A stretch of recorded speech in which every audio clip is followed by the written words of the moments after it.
Welcome to Democracy Now!, democracynow.org, The War and Peace Report. I'm Amy Goodman. In a surprise announcement, President Trump tweeted Wednesday he'll ban transgender people from serving in the U.S. military.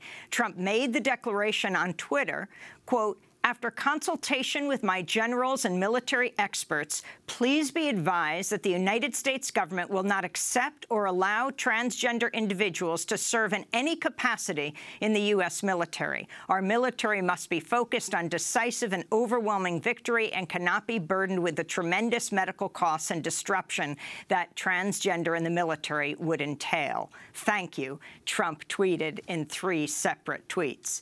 Trump's decision came despite his pledge at the Republican National Convention last year that he would, quote, "do everything in his power to protect our LGBTQ citizens," unquote.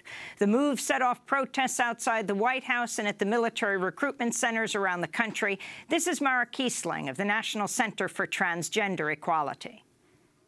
Well, it seems that what the president is saying is that he is going to fire 15,000 highly trained, motivated troops. It is a catastrophe for military readiness. It is, of course, a catastrophe for those 15,000 people who are just trying to serve their country. But it is just absurd that he would think to do this and do it apparently without consulting the Pentagon. Trump's announcement appeared to even shock the Pentagon, which has directed all questions about the order to the White House. Veterans Affairs Secretary David Shulkin said he learned of the policy change from Trump's tweet. It came after Defense Secretary James Mattis said last month he would give generals another 6 months to determine whether to allow transgender troops to enlist. This is a reporter questioning White House Press Secretary Sarah Huckabee Sanders during a news conference Wednesday. What happens to transgender service members now? Are they immediately thrown out of the military? That's something that the Department of Defense and the White House will have to work together as implementation takes place and is done so lawfully. A study by the Rand Corporation estimates gender reassignment treatments would cost the military between $2.5 million and $8.5 million annually, a minuscule fraction of the Pentagon's $600 billion budget. By comparison, the total military spending on erectile dysfunction medicines amounts to 10 times as much annually.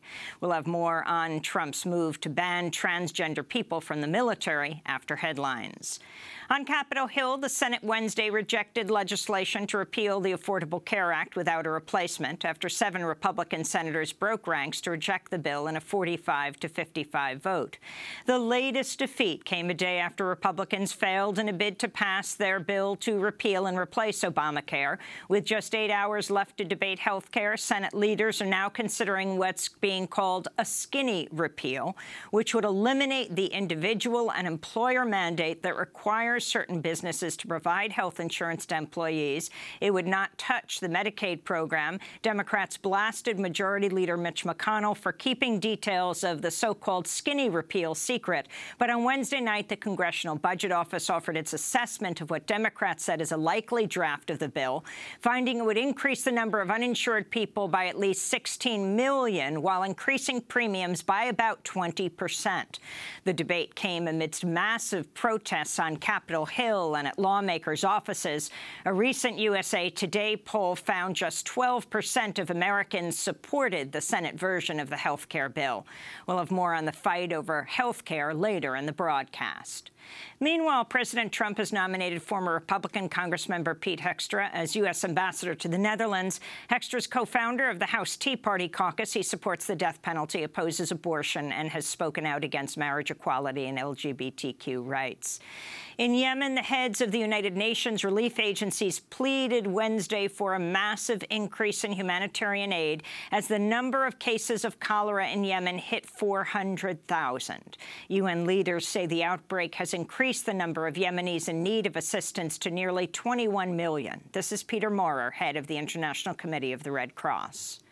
The overall situation is very dire and very catastrophic with regard to certain areas of that I have mentioned, health situation in particular.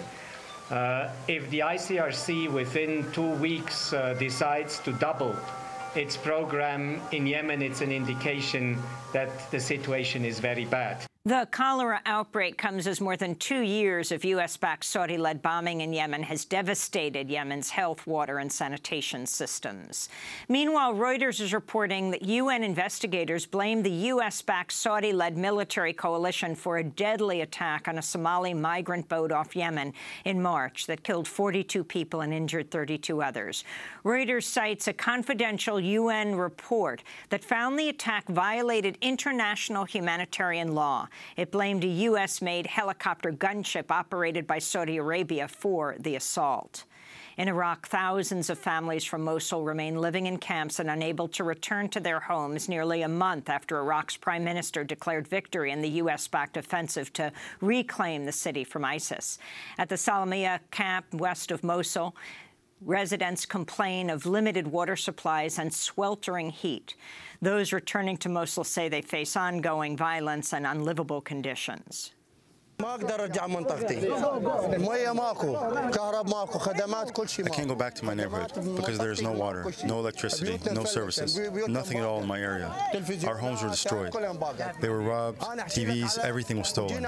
We came here to this camp, and life here is very difficult. The Independent reports more than 40,000 civilians died in the 9-month battle to retake Mosul, with thousands of bodies still trapped under the rubble. Meanwhile, Human Rights Watch is calling on the Trump administration to cut off support to an Iraqi army division after it reported Wednesday Iraqi troops trained by the U.S. allegedly executed several dozen prisoners in Mosul's Old City. The New York Times reports President Trump is being pressured by a billionaire financier and a chemical executive to escalate the U.S. war in Afghanistan in a bid to exploit Afghanistan's mineral wealth. The Times reports Trump discussed Afghanistan's vast deposits of metals and rare earth metals with Afghan President Ashraf Ghani and is reportedly considering sending an envoy to Afghanistan to meet with mining officials.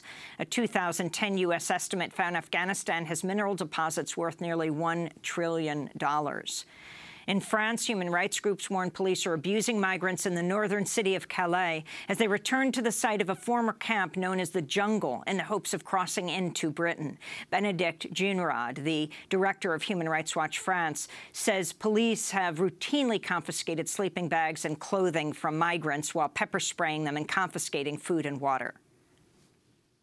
Les forces de police utilisent le gaz poivre contre des migrants endormis ou contre des... Police forces use pepper spray against the migrants who are sleeping, or disrupt food distribution against the food of the migrants, for example. This is a use of force which is unjustified. It is disproportionate and constitutes a violation of human rights and the protections that these people have a right to. Last November, French police dismantled the Calais refugee camp, scattering thousands of asylum seekers, many of them unaccompanied children seeking to reunite with relatives in Britain. Back in the United States, police in Minneapolis will be required to start recording video on their body cameras whenever they respond to emergency calls or interact with any victim, suspect, or witness under a new policy announced Wednesday by the city's interim police chief. What good is a camera if it is not being used when it may be needed the most? From this day forward in the Minneapolis Police Department, we want to add strength to our expectations. Body-worn cameras must be on. The change follows public outcry over the death of 40-year-old resident Justine Ruszczyk, who was shot in the abdomen by Officer Mohammed Noor on July 15th after she dialed 911 twice to report a possible sexual assault near her home. Neither Officer Noor nor his partner had activated their body cameras at the time of Ruszczyk's killing. In Austin, Texas, police arrested 15 immigrants' rights activists Wednesday as they blocked an intersection near the state capitol in a peaceful sit-in protest. The activists were calling on lawmakers to repeal SB 4, Texas' harsh new anti-immigrant law. They also called on the Trump administration not to end the DACA program, or Deferred Action for Childhood Arrivals, which gives some immigrants permission to live, work, and study in the United States. Among those arrested were 4 DACA recipients who chanted, "Undocumented, unafraid." This is Juan Ortiz, an activist from El Paso and one of the 15 arrested. The time is running out under this leadership, and we need to do whatever we can now, put whatever we can on the line so that we can get people out of the shadows and into the light. The protests came as firefighters in El Paso, Texas, say they discovered the bodies of 4 migrants, including 2 children, who died attempting to cross the Rio Grande River along the U.S.-Mexico border. The deaths came just 10 days after 10 undocumented immigrants died from heat exposure and asphyxiation after they and dozens of others were crammed into the back of a sweltering tractor-trailer as part of their journey to enter the United States from Mexico. They were found in a truck in a Walmart parking lot in San Antonio. And in New York City, Pedro Hernandez, a Bronx teen who's been held at the notorious Rikers jail while awaiting trial for a 2015 crime he says he did not commit, will be released on bail after the Robert F. Kennedy Human Rights Group agreed to post $100,000. Hernandez is fighting charges that he fired a shot that injured another teen in 2015, even though the victim and 8 other teens who witnessed the shooting say Hernandez is innocent. Hernandez has been in jail since July of 2016. His plight has drawn comparisons to the case of Khalif Browder, another Bronx teen who committed suicide in 2015 at the age of 22 after being held at Rikers for nearly 3 years without trial for a crime he did not commit. And those are some of the headlines. This is Democracy Now!, democracynow.org, The War and Peace Report. I'm Amy Goodman.